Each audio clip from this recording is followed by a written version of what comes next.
दोस्तों आज मैं आप सबके लिए डाइजेस्टिव सिस्टम का टॉपिक लेकर के आई हूँ। बहुत इंटरेस्टिंग टॉपिक है और आपने बहुत बार पढ़ा होगा, लेकिन आज की वीडियो की तरह नहीं पढ़ा होगा। उम्मीद करती हूँ कि आपको ये वीडियो पसंद आए। डाइजेस्टिव सिस्टम के एक एक वर्ड पे हमको ध्यान देना है, एक एक कंसेप्ट को हम समझेंगे और बहुत ही इंटरेस्ट के साथ वीडियो को कंप्लीट करेंगे। आइए वीडियो को स्टार्ट करते हैं। तो डाइजेस्टिव सिस्टम, जिसको हिंदी में हम बोलते हैं पाचन तंत्र, आप सबको पता होगा, आप सबने पढ़ा होगा। नहीं भी पढ़ा है तो आज पढ़िए और इसके पहले आपको चीजें कहीं ना कहीं कुछ क्लियर होंगी। नहीं तो आपको ये चीजें तो क्लियर होंगी कि हम खाना खाते हैं और वो खाना हम खाना खाते हैं, वो खाना हमारे पेट में जाके पच जाता है। इतना तो आप सबको पता है। आपने हमेशा जनरली भी बातों में इसको बोला होगा कि मेरा खाना हम खा रहे हैं और वो पच रहा है। तो एक सरल भाषा में हम सबको पता है कि पाचन तंत्र क्या होता है। लेकिन हम आज इस वीडियो में डाइजेस्टिव सिस्टम यानी पाचन तंत्र के एक एक वर्ड को, एक एक प्रोसेस को हम जानेंगे और मैं उम्मीद करती हूँ आप सबको बहुत ही इंटरेस्ट आएगा। तो चलिए स्टार्ट करते हैं। देखिए डाइजेस्टिव सिस्टम को हम दो पार्ट्स में बांटते हैं। पहला होता है डाइजेस्टिव ग्लैंड एंड फर्स्ट होता है डाइजेस्टिव ग्लैंड, सेकेंड होता है एलिमेंट्री ग्लैंड। आप इसको भी फर्स्ट बोल सकते हैं, alimentary gland and digestive gland. ठीक है, डाइजेस्टिव ग्लैंड को हिंदी में कहते हैं पाचन ग्रंथि और एलिमेंट्री ग्लैंड को कहते हैं आहार नाल। हिंदी में कहते हैं आहार नाल, डाइजेस्टिव ग्लैंड को कहते हैं पाचक ग्रंथि। इतना तो आप सबको क्लियर हो गया होगा। ठीक है, तो चलिए अब हम बात करते हैं डाइजेस्टिव सिस्टम की। अगर हम पाचन की बात करें, पाचन क्या होता है?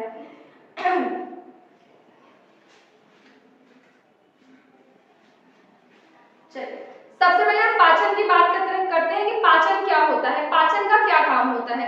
तो पाचन को अगर हम सरल शब्दों में बोलें तो ये जटिल को सरल में कन्वर्ट करता है। क्या करता है कि ये जटिल को, कोई चीज जटिल है, ये जटिल को सरल में कन्वर्ट करता है, सरल में कन्वर्ट करता है। अब आप सब देखिए, हम खाना खाते हैं, हमने मुंह में खाना डाला तो एज इट इज नहीं हम डायरेक्ट पेट में डालते हैं, हम उसको चबाते हैं और बहुत टाइम तक ही खाने को क्या करते हैं, चबाते हैं और फिर उसको हम एक सरल रूप में लाते हैं। उसके बाद ही वो खाना हमारे पेट में जाता है एंड देन आगे का प्रोसेस होता है। ऐसा नहीं है कि हम कुछ भी खाते हैं, आप कोई टफ चीज खाइए, कोई हार्ड चीज खाइए, आप छुहाड़ा खाते हैं, ऐसा नहीं है कि आपने जैसे खाया आप तुरंत गुटक लिया आपने और ऐसे ही करके आपने पेट में आपके पच गया, ऐसा तो नहीं होता है।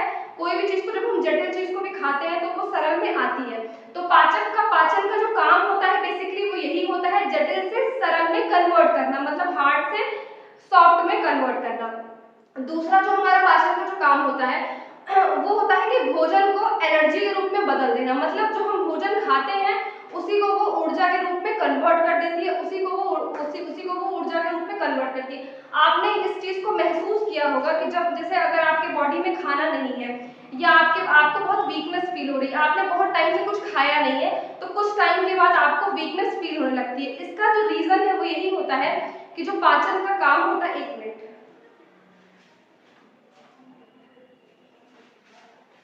हाँ, जो पाचन का जो काम होता है वो यही होता है कि वो भोजन को एनर्जी में कन्वर्ट कर देती है। तो हमें दोनों चीज समझ में आई। हमने पहले क्या बोला कि जटिल से सरल में करती है, जटिल से सरल में कन्वर्ट करती है।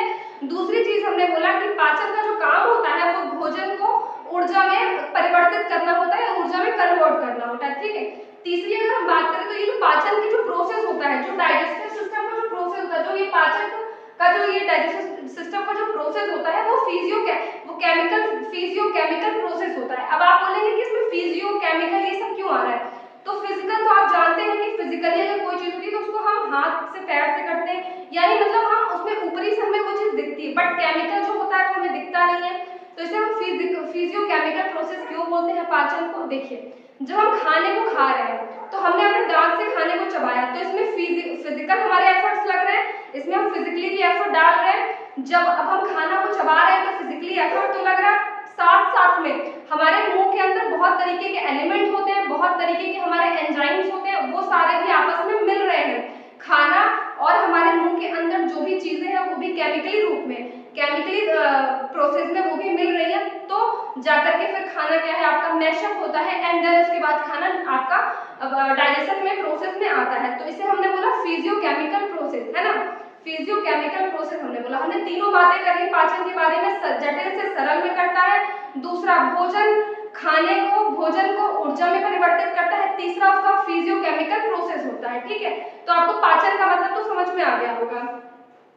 बात करते हैं ग्लैंड की कि व्हाट इज ग्लैंड, ग्रंथि क्या करती है, ग्रंथि क्या होती है। तो देखिए ग्रंथि का जो काम होता है ये विशेष क्रिया को नियंत्रण करना होता है, विशेष क्रिया को नियंत्रण करती है किसके द्वारा, तो ये एंजाइम्स के द्वारा, ये कुछ एंजाइम्स को प्रोड्यूस करती है और उसके ही द्वारा फिर ये हमारे जो बॉडी के जो भी प्रोसेस होते हैं ये उसको नियंत्रण करती है, बॉडी की जो विशेष क्रियाएं होती हैं ये उसको नियंत्रण करती है। कौन नियंत्रण करता है, तो ये ग्रंथि नियंत्रण करती है। कौन, ग्रंथि जो है वो नियंत्रण करती है। मैंने अभी आपको पाचक का मतलब बता दिया, ग्रंथि क्या करती है, नियंत्रण करती है, बॉडी के विशेष प्रकार की जो भी क्रियाएं होती हैं विशेष प्रक्रिया को नियंत्रण करती है, प्रोसेस करती है, किसके द्वारा, तो एंजाइम्स के द्वारा, हार्मोन्स के द्वारा ये क्रिया को कंट्रोल करती है। अब एंजाइम्स मैंने आपको बताया एक तरह का प्रोटीन होता है जो सेल के अंदर होता है, सेल कोशिका, कोशिका के अंदर एक तरह का प्रोटीन पाया जाता है, उसे हम एंजाइम्स बोलते हैं। तो तीन चीजें आपकी क्लियर हो चुकी हैं, ठीक है।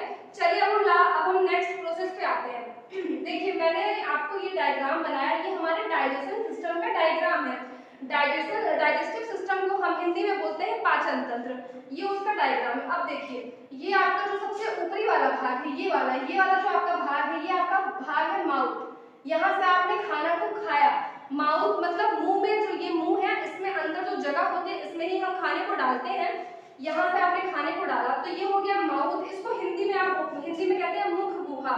क्या बोलते हैं हिंदी में, मुख गुहा। मैंने हिंदी में भी लिखा हुआ है और इंग्लिश में भी लिखा हुआ है, मैं इंग्लिश में लिखते जाऊंगी, हिंदी मैंने यहाँ लिखा है जिससे इंग्लिश और हिंदी दोनों मीडियम वालों को इजीली समझ में आए, ठीक है।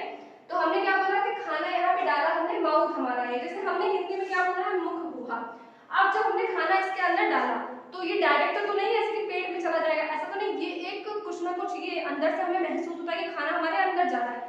तो ये जो ऐसे पाइप करती है इसको हम इंग्लिश में कहते हैं फूड पाइप। क्या बोलते हैं इसको इंग्लिश में, हम फूड पाइप। और इसको ही हम इंग्लिश में कहते हैं एसोफोगस, इसी को इंग्लिश में कहते हैं एसोफोगस या फूड पाइप। क्या बोलते हैं, मैं पूरा नहीं लिख रही हूँ, एसोफोगस या फूड पाइप। हिंदी में हम इसको कहते हैं ग्रास नली, हिंदी में क्या कहते हैं, ग्रास नली। ये खाना माउथ से आया नीचे, कहाँ गया, हमारे फूड पाइप में, कहाँ गया, ग्रास नली में गया, ठीक है।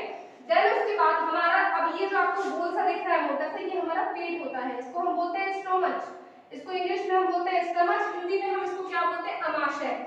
हिंदी में क्या बोलते हैं इसको, अमाशय। माउथ से हमारे खाना गया, फिर हमारे फूड पाइप में आया एंड देन हमारे अमाशय में आया, पेट में आया खाना। पेट में जब ये खाना आया उसके बाद इसको हिंदी में हमने क्या बोला है, अमाशय, अमाशय में खाना आया। उसके बाद ये खाना फिर यहाँ से आएगा तो ये किस में जाएगा, तो ये आपके स्मॉल इंटेस्टाइन में जाएगा। इसको हम बोलते हैं, ये जो आपको इस तरीके की जो आकार दिख रही है, ये वाली आकार आपको, ये जो इस तरीके की सांप टाइप की जो आपको ये आकार दिख रही है जिगजैग वाली, ये क्या होती है, स्मॉल इंटेस्टाइन होती है। क्या होती है, स्मॉल इंटेस्टाइन। अब डायरेक्ट हमारे पेट के बाद खाना आया स्मॉल इंटेस्टाइन में। स्मॉल इंटेस्टाइन को हिंदी में कहते हैं छोटी आंत, आपको दिख रहा होगा छोटी आंत। अब खाना हमारे छोटी आंत में आता है, उसके बाद फिर ये जो आपको इस तरीके का दिख रहा है, ये बड़ी आंत है। क्या है, ये बड़ी आंत, इस तरह का जो शेप मैंने बनाया है बड़ी, इसको इंग्लिश में कहते हैं लार्ज इंटेस्टाइन, इसको इंग्लिश में कहते हैं लार्ज इंटेस्टाइन। तो उसके बाद देखिए खाना स्टमक से आया स्मॉल इंटेस्टाइन में, मतलब ये वाले शेप में खाना पूरा आया, ऐसे करके पूरा खाना इसमें आता है आपका। देन ये लार्ज वाले में जाता है, लार्ज वाले में, ये वाला लार्ज वाले में आपके खाना जाता है लार्ज इंटेस्टाइन में। और उसके बाद फिर ये लार्ज इंटेस्टाइन से होते हुए ये गुदा के द्वारा, टॉयलेट के द्वारा ये बाहर चला जाता है, जिसे हम बोलते हैं एनस। क्या बोलते हैं हम इसको, एनस। एनस के द्वारा ये, हिंदी में इसको क्या बोलते हैं, तो हिंदी में कहते हैं गुदा। फिर से एक बार हम इस प्रोसेस को समझ लेते हैं। हमने खाना खाया माउथ से, तो खाना मुंह में गया, उसके बाद आया खाना फूड पाइप में, जिसे इंग्लिश में कहते हैं एसोफोगस, हिंदी में कहते हैं ग्रास नली।